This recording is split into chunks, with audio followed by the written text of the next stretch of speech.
উদ্দেশ্যে আমি বলতে চাই, আপনারা এদেশের অর্থনীতির অন্যতম প্রধান শক্তি, আপনারা আমাদের প্রেরণা, আপনারা ভিআইপি। আপনাদের উপযুক্ত সম্মান এবং ন্যায্য চাওয়া পাওয়া নিশ্চিত করার জন্য যা যা করার দরকার আমরা তাই করব ইনশাআল্লাহ।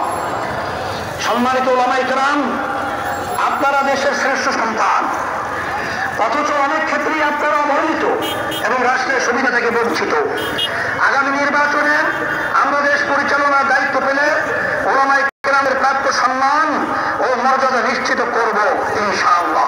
প্রিয় দেশবাসী, ইসলামী আন্দোলন বাংলাদেশ প্রতিবেশী রাষ্ট্রের সাথে শান্তি ও সৌহার্দ্যপূর্ণ সম্পর্ক চায়, সহযোগিতামূলক সম্পর্ক চায়, নিরাপদ সম্পর্ক চায়। তবে কোনো আগ্রাসী মনোভাব, অবৈধ হস্তক্ষেপ বা চোখ রাঙানি প্রত্যাশা করে না। বাংলাদেশের হিন্দু, বৌদ্ধ, খ্রিস্টান, উপজাতি, ক্ষুদ্র, নৃগোষ্ঠী এবং মুসলমান সকলে মিলেই আমরা বাংলাদেশী। এই দেশ আমাদের সকলের, ধর্ম বর্ণ নির্বিশেষে সকলের জানমালের নিরাপত্তা নিশ্চিত করা এবং সবার জন্য সমান সুযোগ ও মর্যাদা প্রদান করা আমাদের রাজনৈতিক অঙ্গীকার। আমার মা বোনদের উদ্দেশ্যে বলতে চাই, নারী আমাদের জনশক্তির অর্থে দেশ গঠনে নারীদের ভূমিকা খুবই গুরুত্বপূর্ণ।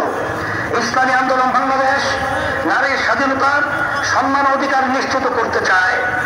আমরা নারীর প্রতি কোনো প্রকার সহিংসতা বরদাস্ত করব না, নারীকে পণ্য বানাতে দেব না। নারীর প্রকৃত মর্যাদা সমুন্নত করাই আমাদের পবিত্র দায়িত্ব।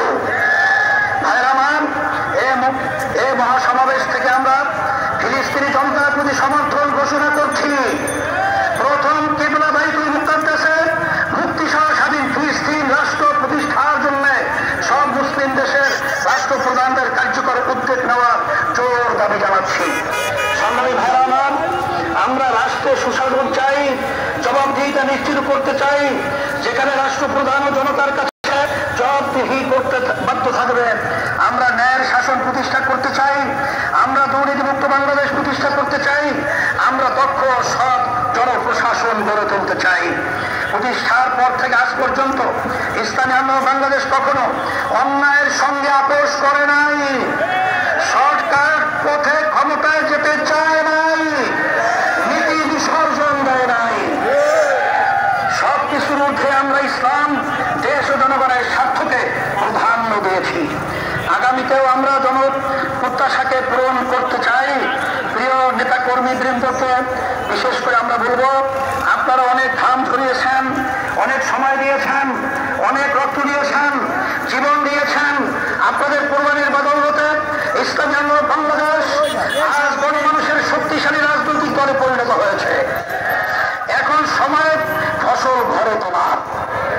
সুতরাং মহাসমাবেশ থেকে ফিরে গিয়ে কমিটিগুলোকে আরো সক্রিয় করুন, গ্রাম মহল্লা ভোট কেন্দ্র ভিত্তিক কমিটি গঠন করুন, সকল ভোটারের কাছে গিয়ে দাওয়াত দিন, তাদের সামনে ইসলামের সৌন্দর্য শ্রেষ্ঠত্ব তুলে ধরুন, সকল ধর্মমত ও মাসলাকের সাথে সম্পর্ক উন্নয়ন করুন, সকল পেশার সাথে সম্পর্ক ঘনিষ্ঠ করুন।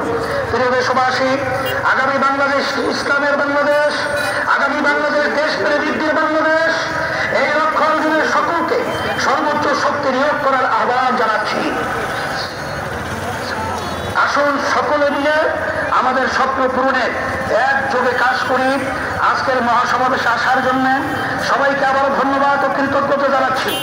ইসলামী আন্দোলন বাংলাদেশের সকল নেতা কর্মীকে শুকরিয়া জানাচ্ছি।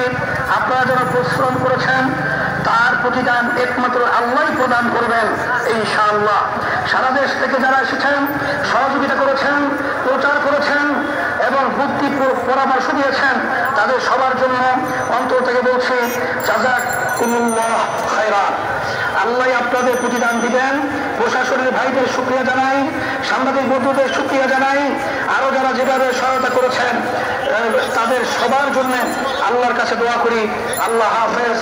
ইসলামী আন্দোলন বাংলাদেশ এমন একটা অবস্থান আপনাদেরকে মেসেজ দিয়েছে, 5ই আগস্টের পরে এখন ইসলামের পক্ষে যে ক্ষেত্র তৈরি হয়েছে, এই ক্ষেত্রে যদি আমরা মাঠে ময়দানে সোচ্চার না থাকি